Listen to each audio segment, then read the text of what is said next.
Hi, everyone. Welcome back to another episode of the Two Voices English podcast.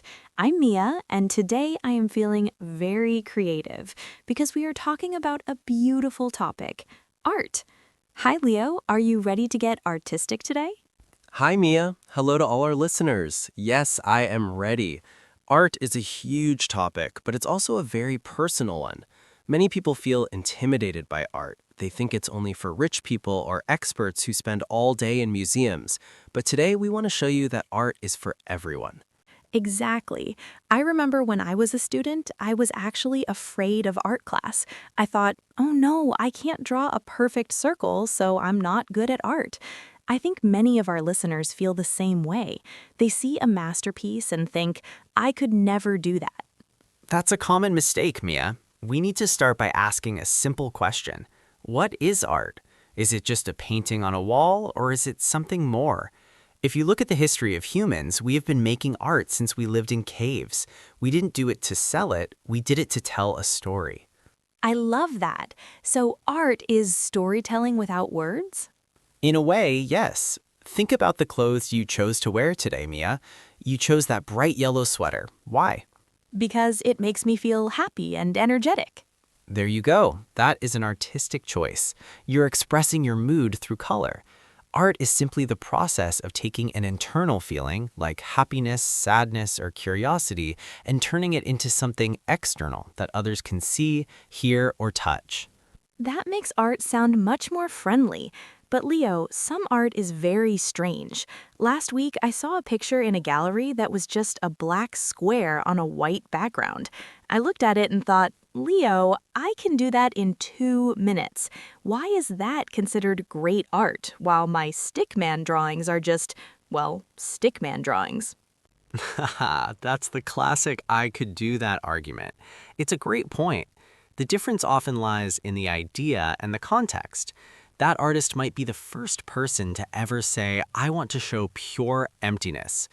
When you see a black square, you might feel confused or you might feel calm. The fact that it makes you feel anything is what makes it art. Your stickman drawings are art too, if they mean something to you. Okay, I feel better now. So if our listeners want to start appreciating art, where should they look? Do they need to buy an expensive ticket to the Louvre in Paris? Not at all. Art is in your city. It's in the street art, the graffiti on the walls. Some people call it vandalism, but many street artists are incredibly talented. They use the city as their canvas. Look at the architecture of the buildings you walk past. Look at the design of your smartphone. Someone had to sit down and think about the shape, the texture, and the beauty of that object. That's true. Even the Two Voices logo was a creative process. We had to think about the colors and the font. But let's talk about the different types of art for a second. Most people think of painting first, but there is so much more, right? Oh, definitely. We have the fine arts, which usually includes painting, sculpture, and architecture, but today the definition is much wider. We have photography, which is the art of capturing light. We have digital art, where people use tablets and software to create amazing worlds. And then there's performance art, where the artist's own body and movements are the artwork. I've seen some performance art videos online. Sometimes it's a bit weird. One person was just sitting still for 8 hours. It is weird, but it makes you think about time, patience, and human connection. That's the goal. Art is a conversation. The artist says something and the viewer responds. Even if your response is, I don't like this, the conversation has happened. I like that perspective. It takes the pressure off. You don't have to understand art perfectly. You just have to experience it. But Leo, for someone who wants to start making art as a hobby, maybe they want to improve their English while they're doing it. What is the first step? My advice is to stop worrying about the result. In English, we have a saying, it's about the journey, not the destination. If you want to paint, don't try to paint a masterpiece for a museum. Just buy some cheap watercolors and play with the colors. See how the blue mixes with the yellow to create green. I tried that recently. I bought a small sketchbook. I don't show it to anyone because it's a bit messy, but it's so relaxing. It's like a form of meditation. When I am drawing, I am not thinking about my chores or my work. I am just thinking about the lines on the paper. That is called the flow state, Mia. It's a psychological state where you are completely involved in what you are doing. Art is one of the fastest ways to get into that state. And for our English learners, you can even label your drawings in English. If you draw a tree, write branch, leaf, bark, and a root. Now you are practicing art and vocabulary at the same time. That is a brilliant tip, combining creativity with learning. I also think watching videos of people creating art is very helpful. There are so many paint-style artists on YouTube who show that you can create something amazing with very simple tools. You don't need a $100 brush. Exactly. Some of the best art is made with a simple pen or a piece of charcoal. It's about the expression, not the equipment. I think we should dive deeper into the history of some of these styles. Why did humans move from realistic paintings to things that look like scribbles? Yes, I've always wondered about that. In the past, paintings looked like photos. They were so realistic. Then suddenly, everything became shapes and splashes of color. What happened? Well, a big part of that was the invention of the camera. When cameras started taking perfect photos, artists said, well, I don't need to paint things exactly as they look anymore. Now I can paint how they feel. Wow, that changed everything. It's like the difference between saying, I am sad, and writing a beautiful, dark poem about sadness. Perfectly said, Mia. And that's what we are going to explore throughout this series. We will talk about the famous names, the different styles, and how art impacts our daily lives more than we realize. From the movies we watch to the parks we walk in, someone's artistic vision shaped our world. I am so ready for this journey. I hope our listeners are grabbing their notebooks, not just to take notes, but maybe to doodle a little bit while they listen to us. I hope so too. There's an artist inside everyone. Sometimes they are just hiding because they're afraid of being judged. But here at Two Voices, there is no judgment. None at all. We're here to learn and explore together. So let's think about the most famous painting in the world. Leo, when I say art, what is the first image that pops into your head? For me, it has to be the Starry Night Sky by Van Gogh. Those swirls of blue and yellow, they feel alive. It's not just a sky, it's a feeling of movement and energy. For me, it's always the Mona Lisa, that mysterious smile. Why is she smiling? What is she thinking? People have been asking those questions for hundreds of years. And that is exactly why it's a masterpiece. It keeps the conversation going. Even after 500 years, we are still talking about her. That's the power of art. It's a way to become immortal. You mentioned the Mona Lisa at the end of our last talk, Leo, and honestly, I've always wanted to ask. I went to the Louvre Museum in Paris a few years ago. I waited in a long line, pushed through a crowd of hundreds of people holding cameras, and when I finally saw it, it was so small. I was a bit disappointed. Why is that specific painting the most famous thing in the world? That is a very honest reaction, Mia. Many people feel the same way. They expect a giant golden painting, but the Mona Lisa is actually quite small. Its fame isn't just about its size. It's about three things: technique, mystery, and history. Tell me about the technique first. Leonardo da Vinci was a genius, right? He was. He used a technique called sfumato. In Italian, that means smoky. If you look closely at the Mona Lisa's face, there are no hard lines around her eyes or her mouth. The colors blend into each other like smoke. This makes her expression look like it's changing. If you look at her eyes, she seems to be smiling. If you look at her mouth, the smile almost disappears.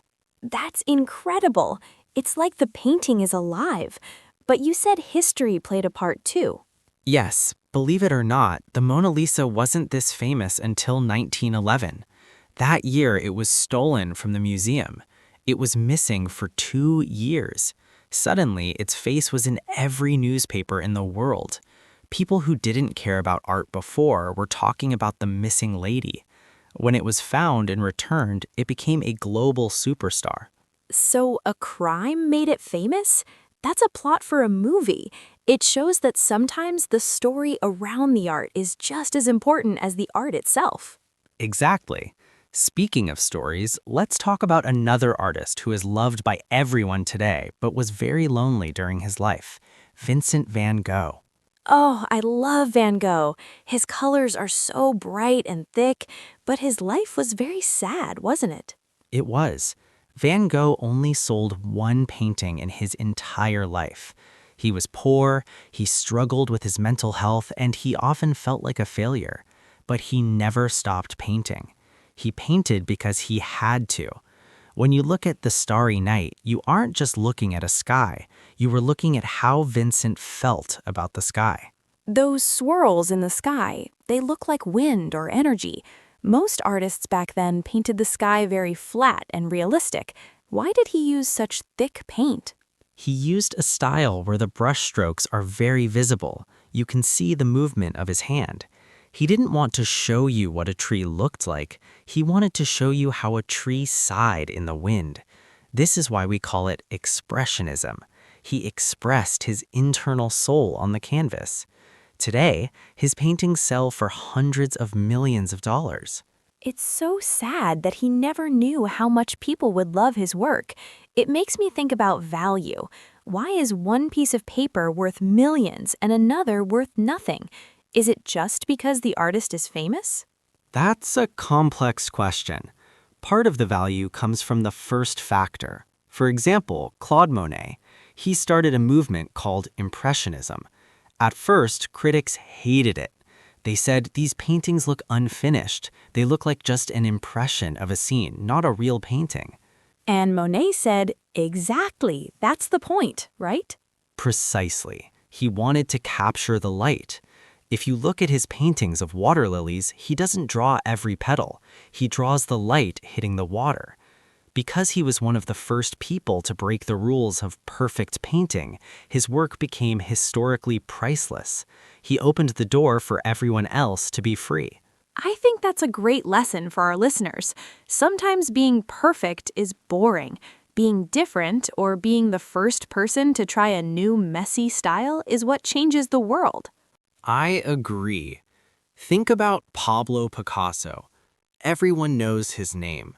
But his paintings they look like the faces are broken and put back together the wrong way. One eye is up here, the nose is over there. Cubism. I remember that term from school. Why did he do that? It looks so strange. Picasso was a master of realistic drawing when he was a teenager. He could draw like a professional before he was 15. But he said, "It took me 4 years to paint like Raphael, but a lifetime to paint like a child." He wanted to see an object from every side at the same time, front, side, and back, all in one flat image. That's a very modern way of thinking. It's like a 3D image, but on a 2D surface. It forces your brain to work harder. I think that's why some people say art makes them tired. Their brains are trying to solve a puzzle. That's a good way to put it. Art is a workout for the brain, but it's also a workout for the heart. Think about Guernica, Picasso's giant painting about war. It's black, white, and gray. It's full of pain and screaming animals. You don't look at that and think, "Oh, how pretty." You look at it and you feel the horror of war. So, art is also a witness to history. It records the things that words cannot describe. Exactly. It's a universal language. You don't need to speak Spanish to understand Picasso's pain in Guernica. You don't need to speak Dutch to feel Van Gogh's energy. This is why art is so powerful for communication. I'm thinking about the listeners who might want to see these masterpieces. Many of the world's biggest museums now have virtual tours online. You can walk through the rooms of the Louvre or the Van Gogh Museum from your own home. It's a great way to practice English too. Read the descriptions of the paintings in English while you look at them. That's a perfect suggestion. And while you look, ask yourself, what was the artist feeling? What am I feeling? There is no wrong answer. If you look at a famous painting and you think it's ugly, that's okay. You are part of the conversation now. I used to feel so guilty for not liking some famous art. Now I feel more confident. But Leo, we've talked about these old masters, men from hundreds of years ago. What about art today? Is it still as important? Art today is everywhere, Mia. It has moved from the canvas to the streets, to the screens, and even into the air with light shows and drones. The tools have changed, but the heart is the same. I want to talk more about those new tools. How does someone go from a paintbrush to a computer or a spray can? And what about the people who create art on the streets for everyone to see? Street art is a fascinating world. It's about taking art out of the museum and giving it to the public. We should definitely look at how art has moved from the rich galleries to the city walls. I can't wait. I see so much beautiful graffiti in my neighborhood, and I always wonder who the artists are and why they chose that specific wall. Let's dive into the world of color on the streets and the modern era next. We talked about those big, quiet museums and old paintings, Leo, but when I walk outside, I see a different kind of art. I see huge, colorful paintings on the sides of buildings. Sometimes they are beautiful portraits, and sometimes they are just words in a very cool style. Street art feels so much more now. I agree, Mia. Street art is one of the most exciting movements in the history of art because it breaks the biggest rule of the art world. You don't need a ticket to see it. It's for everyone. It's public. In the past, people called it graffiti and thought of it only as a crime, but today we call many of these artists muralists. I've heard of one name everywhere, Banksy. Everyone talks about him, but nobody knows who he is. That is so mysterious. Why is he so important? Banksy is a great example of how art can be used for activism. His art is usually a stenciled style, meaning he uses a paper cutout and sprays paint over it to work very fast. But the power isn't in the paint, it's in the message. He uses dark humor to talk about politics, war, and how we treat each other. Like that famous one of the girl with the red balloon? It looks so simple, but it feels so sad and hopeful at the same time. Exactly. When that painting was sold at an auction for millions of dollars, Banksy had a secret shredder inside the frame. As soon as the hammer went down and it was sold, the painting started to shred itself. I remember that. It was genius. He was basically saying art shouldn't be just an expensive toy for rich people. He turned the destruction into a new piece of art. He did, and that is a very modern art idea. But street art isn't just about politics. Think about cities like Berlin, London, or even Istanbul. There are neighborhoods where every wall tells a story. It changes the mood of a city. A gray concrete wall can make you feel tired, but a bright, colorful mural can make you stop and smile. It's true. I think street art makes art approachable. You don't have to be quiet. You don't have to wear fancy clothes. You can just be walking to buy bread and experience a masterpiece. But Leo, there's another kind of art that I use every day on my phone, digital art. Is drawing on a tablet the same as drawing on a canvas? That is a big debate in the art world. Some traditional artists say if you have an undo button, it's not real art because you can't make mistakes. But I disagree. Digital art is just a new tool. In the past, artists had to mix their own paints from rocks and plants. Then they got paint in tubes. Then they got photography. Now they have pixels. I tried digital drawing once. It's actually very hard. You have to learn how the software works, how layers work. It's like being an artist and a computer scientist at the same time. It is. And think about the movies we love or the video games people play. Every character, every forest, every spaceship in a movie like Avatar or a game like The Legend of Zelda was first drawn by a concept artist. These people are incredibly talented. They use digital tools to build entire worlds. So art isn't just stationary anymore. It moves. Animation is just art in motion. I never thought about it that way. When I watch an animated movie, I am basically watching thousands of drawings playing very fast. Precisely.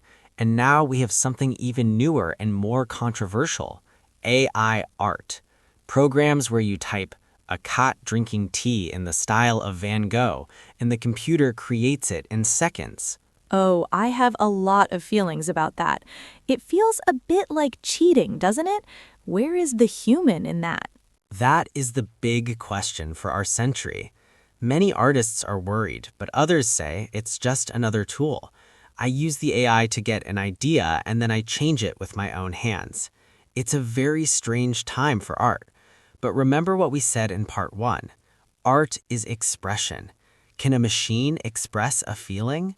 Probably not. It can only copy what humans have already done. I think that's the key. A machine can make a perfect picture, but it doesn't have a soul. It doesn't have a childhood memory of a blue sun like I do. It doesn't have the sadness of Van Gogh. Exactly. The imperfections are what make art human. The way a hand shakes a little bit when drawing a line, or the way a brush leaves a little too much paint in one corner. Those are the things we connect with. I'm glad you said that. It makes me feel better about my own imperfect drawings. But Leo, we've talked about museums, history, streets, and computers. What about just living? Can art help us in our normal, boring lives? Like when I'm stressed or tired? That is the perfect topic for our final part.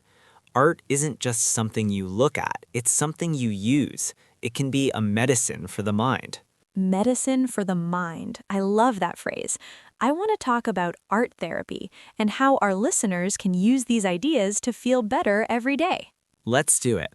Let's look at how color, shape, and creativity can actually change our psychology. You called art medicine for the mind, Leo. That is such a powerful idea. Sometimes after a long day of work or studying English, my brain feels completely full. I can't process any more words. But when I pick up a pen and just start doodling, making little stars or waves on a paper, I feel like I'm finally breathing again. That's exactly what I'm talking about, Mia. What you're doing is actually a simple form of art therapy. You see, our daily lives are often controlled by the logical part of our brain, the part that worries about time, money, and grammar rules. But when we create art, we switch to the creative side. It's like giving the logical side a much-needed nap. I love the idea of my logical brain taking a nap. But seriously, is there science behind this? Does art actually change how we feel? Absolutely. Studies show that creating art lowers cortisol levels. That's the hormone responsible for stress. And here's the best part. It doesn't matter if the art is good. The stress-lowering effect is the same for a professional artist and a beginner who just started today.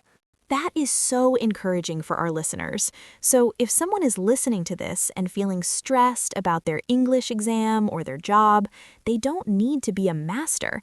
They just need to do something. What are some easy ways to start using art as therapy? One very popular method is adult coloring books. Have you seen those, Mia? There are books with very complex patterns, mandalas, flowers, or forests, and you just fill them with color. Oh, I have one. I thought it was just for kids at first, but it's actually very difficult to stay inside the lines. It requires so much focus that you forget all your problems. Exactly. It's called mindfulness. When you focus on which shade of green to use for a leaf, you are living in the present moment. You aren't worrying about yesterday or tomorrow. You are just here with your green pencil. What about people who find the blank page scary? Sometimes I sit down to draw and I look at the white paper and I think, I don't know what to draw. Then I get even more stressed. That's called the fear of the blank page. My advice is destroy the perfection. Before you start drawing, make a big, messy scribble on the page or throw a drop of coffee on it. Now the page isn't perfect anymore. You can't ruin it because it's already messy. Now you can just play. That's a great tip. Destroy the perfection. I'm going to try that. I also want to talk about the psychology of colors again. If I want to feel more calm in my house, what kind of art should I look at or create? Generally, cool colors like blue and green are very calming. Blue reminds us of the ocean and the sky. It slows down our heart rate. Green reminds us of nature and growth. If you want to feel energized, go for yellow or orange. These are warm colors that stimulate the brain. That explains why so many offices are painted gray or white. It's very neutral, but maybe a bit boring. Maybe we all need a splash of red or yellow on our desks to feel more creative. I agree. Even a small postcard of a painting you love can change the energy of your workspace. But Mia, I want to connect this back to our English learners. How can they use this art journey to help their English skills? Well, one thing I do is visual journaling. Instead of just writing a diary in English, I draw a little picture of my day. If I ate a delicious apple, I draw the apple and write delicious next to it. If I felt tired, I draw a little battery that is almost empty and write exhausted. It helps me remember the words because I have a visual memory of them. That is a brilliant technique. Our brains love images. When you combine a new English word with a drawing you made yourself, that word stays in your memory much longer. It's like a double save button for your brain. Plus, it's fun. Learning shouldn't always be about heavy books and long lists of verbs. It should be about expression. Like we said in the beginning, art is a way to speak without words, but it can also be a way to find the right words. Perfectly said.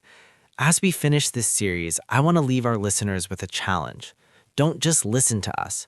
Go find a piece of paper. Find a pen, a pencil, or even some old lipstick. Draw how you feel right now. Don't show it to anyone if you don't want to. Just see how it feels to create something from nothing. I'm going to do that too. I think I'll draw a big, bright sun to represent how happy I am that we did this podcast series together. And I'll draw a bridge, because I think art is the bridge that connects all of us, no matter what language we speak or where we come from. A bridge. I love that. Thank you, Leo, for sharing all this knowledge. And thank you to all our listeners for joining us on Two Voices. Remember, the world is your canvas. Keep creating, keep practicing your English, and most importantly, keep being yourself. We'll see you in the next series with a brand new topic. Goodbye, everyone. Bye.